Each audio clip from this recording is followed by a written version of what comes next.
Hello YouTube, welcome back to the channel. No Garage, back again with another video on the E30. As you will see, the car is now sitting on jack stands at the moment, and that can only mean one thing. We are ready to start working on several projects to get this car back on the road. Alright, so in order to get everything fixed, I needed new parts, of course. ECS Tuning is my go-to place for parts. No, they are not a sponsor.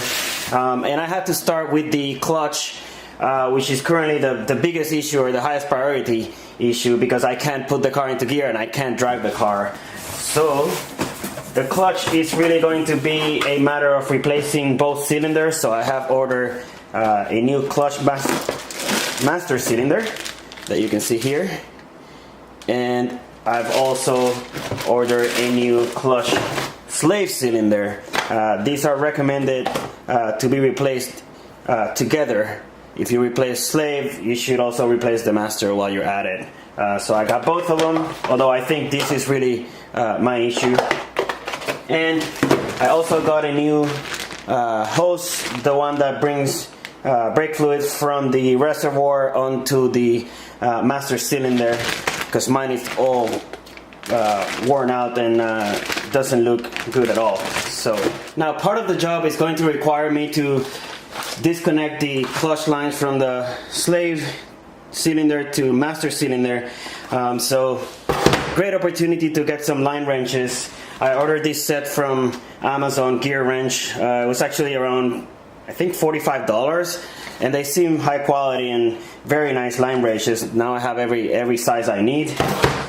And I also went ahead and ordered a new stainless steel line to replace the original line while I'm in there. So this is a line I ordered from Garagistics. It was about $30 for it. So next project, steering rack swap. As you may have seen on the E30 down video, my steering rack finally gave up and the seals are gone, and I leaked all power steering fluid, so it's time for a new rack. And I'm gonna take advantage of this opportunity and do a rack swap. So this is an E36 steering rack. It has less turns lock to lock, so it should be a bit of an upgrade, and it's pretty much brand new. So I'm excited to get this one installed.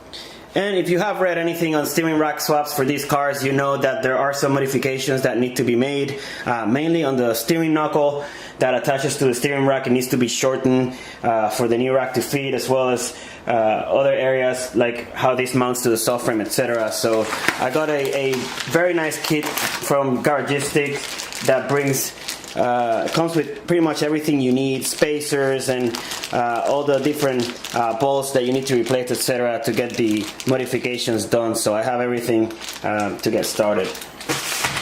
And for the next project, which may not be considered critical in some areas of the country, but it is down here in Miami in South Florida, summer is upon us and it's gonna get very hot. So I am doing a full R134 AC conversion to get my AC back and running. And the first thing I wanted to get and replace is going to be the condenser. This is a parallel flow condenser, which is much more efficient for R134 than what I have on the car right now, which is for the old R12. In addition to that, I needed a new electric fan, of course, a little bit more power to go with the condenser. I also got a new dryer,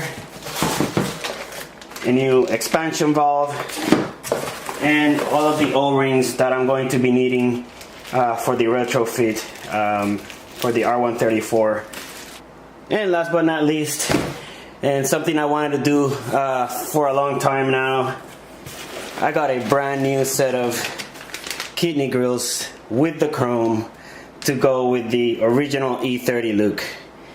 I have the black ones right now that came with the car, and although I don't think they look bad, I'm just a fan of the iconic look, and the car already has chrome accents all over, so I think this will look a lot better than the black ones do right now.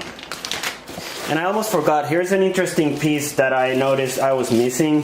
And this is a rubber piece that basically covers where the timing belt goes and helps protect the timing belt. I noticed the car didn't have anything, and while I was looking at references online to do the job, I noticed some cars had this piece. So found the part number and ordered it, and I plan to install it as well. Alright, so let me get started here by soaking all these bolts with PB Blaster to make my life a lot easier. Hope you've enjoyed this video. Please leave your comments below, and I will see you on the next one.